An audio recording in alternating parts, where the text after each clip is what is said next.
Hey there YouTube, Extreme Trains here. So, as you can see, we've moved filming locations because I have some bigger sets to look at in this video, and as you can see, those sets are similar to the theme of some of my more recent videos, which is all about Thomas wood. Now, in this review, I don't necessarily want to review each individual set per se, but instead I'm doing a comparison of what I think is the fairest comparison I could find, that being the smallest starter set style Thomas Wooden Railway / Thomas Wood set in the same price bracket, and then do a comparison about what you get and whether or not the value is actually changed, considering that obviously the new Thomas Wood is a cheaper product to produce. So, what are we waiting for?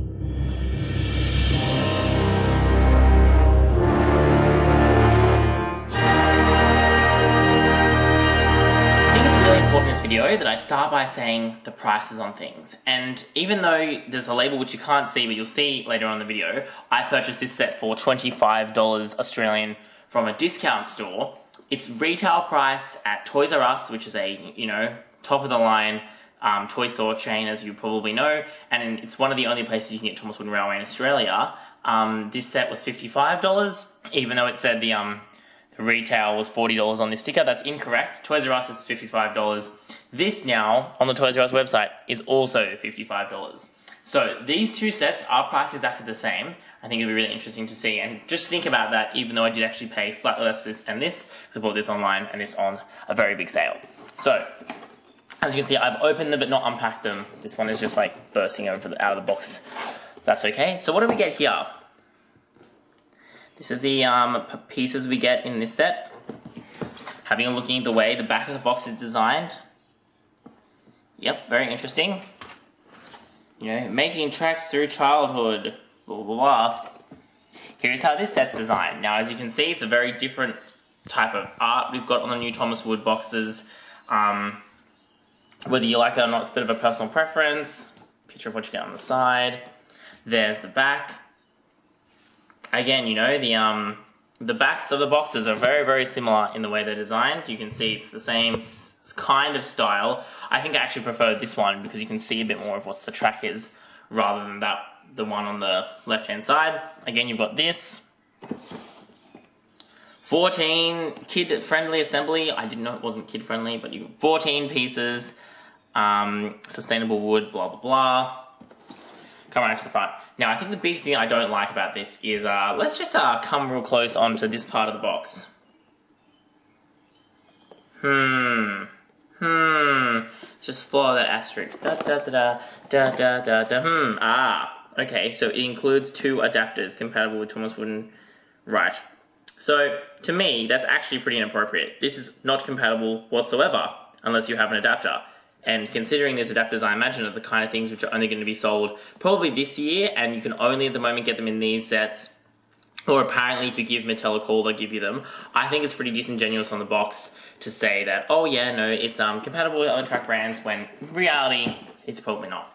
But anyway, that's enough of me ranting and raving. Let's open these up, get them set up, and take a look at what we get in. Okay, so I've unpacked the contents of these boxes and tried to put them side by side. They don't quite fit in the frame, so I'm just going to bring it back. You can kind of see what you get out of each box. So obviously on this side is the Thomas Wooden Railway, and this is the Thomas Wood Animal Park set. So a lot of it's pretty same. One thing to note is that there was no instructions in the Thomas Wood set. Apparently this new track's so easy to put together that you don't need to have instructions for it. Okay. But otherwise, you can see there's a decent amount of similarity in what you're getting in terms of just stuff that comes out of the box. Although I think it's curious to note that they say there are 14 play pieces, and that includes these adapters. Which, I mean, I don't know about you, but normally adapters don't count as play pieces. Like, you wouldn't read like a TV and be like, oh, includes adapter to plug it into the wall. Like, yeah, obviously, that's just kind of included. It's not really a bonus thing that you should be caring about. So you can see the volume stuff's kind of the same. Let's take a look quickly at some of the more interesting differences. Obviously, both of these sets come with a Thomas. Whoops. Despite what it says on the box, this Thomas is actually the same one with the smaller face that I reviewed in my evolution video. This is the Thomas with the Animal Park bunting stuff on him. So he is different, and I think it's people have mixed opinions on whether or not you should have, you know, different engines, specialized engines in sets. I'm a bit 50-50. I think this engine's probably fine to have as a special one. Yeah, but I mean, people have different opinions on that. In terms of the rolling stock, you get the Sodor mainline caboose, which to me was always a really weird piece of rolling stock because it's not from the series. Cabooses are American and Thomas is set in the UK, so it makes no sense why this truck exists, but I guess maybe it's... No, I don't know. But it's a nice truck either way, and it's obviously very useful to have more brake vans or cabooses. What you get here, you actually get two obviously separate pieces. You get this animal wagon, which is interesting. It's only wood on this little bit on the bottom. This top part is all plastic. It's an interesting coloured plastic, like it's kind of a fun speckled green, and it does have the opening door feature, so this opens and closes like this. So I guess that's something. Yeah, alright. And then obviously you get this little zebra, depending on where you are, which has a movable head that moves about this much. Which is fine, but again, it's just like a little bit, like it's cool, but I don't really care either, you know? So that's the comparison of the wagons. In terms of the accessories, you get this one single side printed Sodor Animal Park sign, which is done in the same printing that they use for the Thomas Wood engines, which is, again, cool. Interesting, it's got the picture of the track on there. Interesting, it's got a zebra that's stylized like this, but there's no zebra in the set. Okay. Whereas, obviously, this Thomas Wood one wins out in the accessories, because not only do you get a fat controller, which is printed on both sides in, like, this shiny stuff, so it looks really nice. You can see here, though, he's already a bit scratched, which is a bit sad. You get a tree, which is printed on both sides. You get a caution railway crossing, again, which I think is an American-style sign too. Printed on both sides, which is really nice. See, exposed wood metal. You can be nice and do it properly. And also a signal, which is really useful, which goes up and down. So this, to me, has way more useful accessories. I think the inclusion of the fat controller in a starter set is super awesome, and I think that's something which is, you know, lacking. They introduced people into this series, but, like, where are the people in the set? For the animal park, Thomas doesn't need to see the animals that people do. Right, rant out of the way. In terms of the track pieces, they've redesigned the track quite substantially. As you can see, it's got, this is what it looks like. Has these new connectors on the end, so there's no wrong way round. Like, you know, with the previous Thomas Wooden Railway, you couldn't do this. Whereas these ones, it doesn't matter which way around you have it, they'll always connect together. You can see it's different in that it's got the Thomas and Friends printed in the middle and nothing on the bottom. Whereas these ones had a track on the bottom for the curves. Obviously it's because you might need to flip them over because you couldn't just swing them around. But interestingly, the straights used to have printed road. They stopped printing the road, but it was still there. So if you wanted to make this a road, you could. Bye, Felicia. Can't do that anymore. So there's that. In terms of the pieces, in this set you get the one straight piece. You get this bridge piece, which is all plastic. All plastic in the new Thomas Wood line. Lots of speckles. A big sticker here. Sure, whatever. And then you get 6 of these new curve pieces, which are like, I think it's 3 pieces to make, yes, it's 3 pieces to make half a circle. So you can see that's 3 pieces go together to make the half of a circle. Versus Thomas Wooden Railway, this one, you get the 2 small pieces of track. Then you got 8 of these because you needed 4 of them to make half a circle. So you actually get more stuff in this set here for the same price. And it's probably better quality. Well, at least, you know, for example, things are printed on both sides and Thomas has more paint. And there's a whole wood in the wagon. So let's put these together and then maybe that will balance out a bit. Oh, it's been a while since I put together some Wooden Railway Thomas and Friends. Okay, so the bad news is that Mattel has really screwed up. What do you mean when I say that?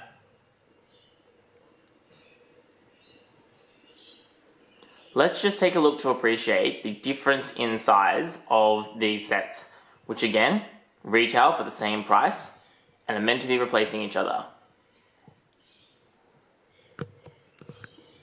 This set here has 4 accessories, all made of wood. This set here has 1 accessory, 2 adapters, which are not useful in normal play because, as you can see, there's no way you can put them on the layout, and they're also made of very, very, like, you know, hollow plastic. Has 1 bridge, which is also made of plastic.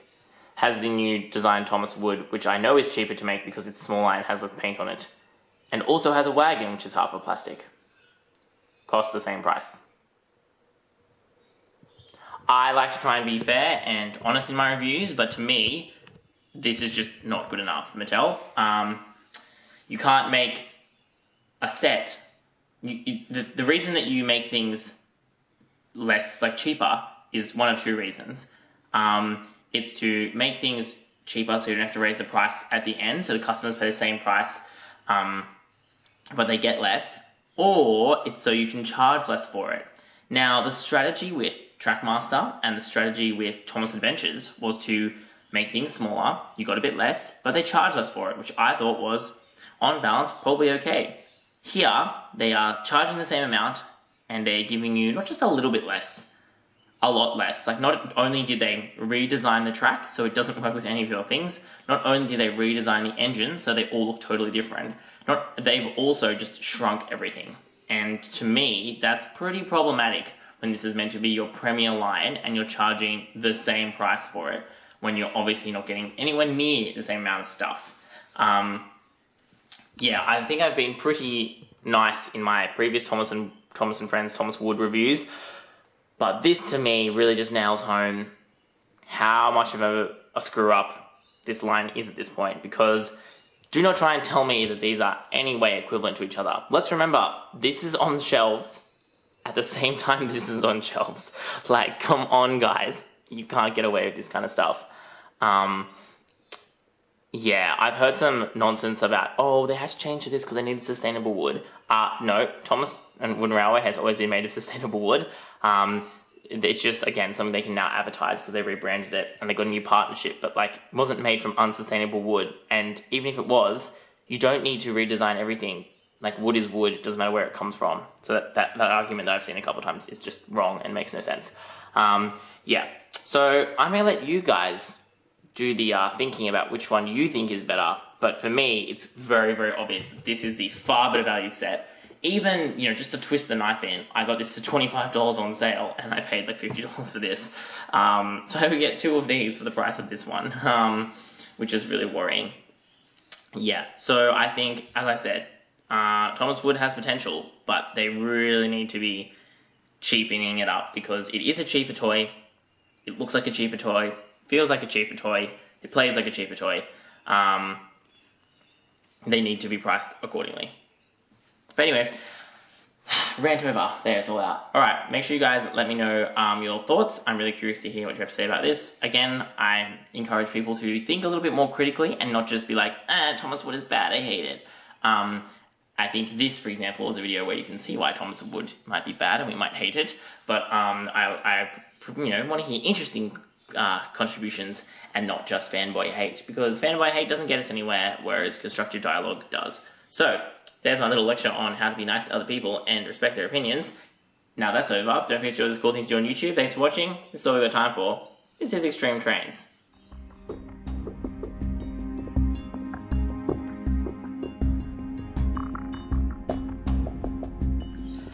So just in mucking around with these a little bit, I've realised there's actually some funny things I didn't talk about in the video. The first is that this fat controller is a fail. As you can see, looking at his chin, it's like double printed. Oops. That's because it seems like someone's printed this and then it wasn't good, so they tried to print it over. I'm not sure if this is a print or a sticker thing, but yeah, you can kind of see with the feet as well, and the legs. See how the legs are like 2 lines? Yeah, it's because, you know, one of these has been printed and then it's been printed again, like a couple of millimeters over. So the back is fine, but the front of Mr. Fat Controller is a bit funky looking. The other thing is just the functionality of this bridge. When you move these around, first thing I want to say is you can feel the tightness in these curves. Like, even though they've made the engine smaller, these curves are obviously quite a bit tighter than the old ones, which explains how you can only have 3 to make up the 180 degrees. You can feel that tightness, I think, as you go around the track. But like, this is such a small, steep hill that if I just bring this a bit closer, just like look what happens to the wagon when you pull it over the top. Like, you can just see that it's like lifted right off the rails and you have to kind of push it back down to get it back on the track. And that's because when you have magnetic couplings like this, you can't have really steep hills, and it's exactly what they've built into this silly little bridge thing, which I think is just looks really weird. This particularly is really weird about it. So yeah, look, who knows what's going on. Let's just hope that, I'm hoping that Big World Big Adventures is actually really cool. A lot of people think it's going to be really awful. I have hoped that it'll be really cool. And I'm also hoping that Thomas Wood, you know, is a bit like Trackmaster, where it starts off with everyone being like, and they do cool stuff like make Merlin and like Hurricane and Lexi and stuff, and it gets a little bit better. But who knows, eh? Who knows? Alright, thanks for watching, everyone. Bye.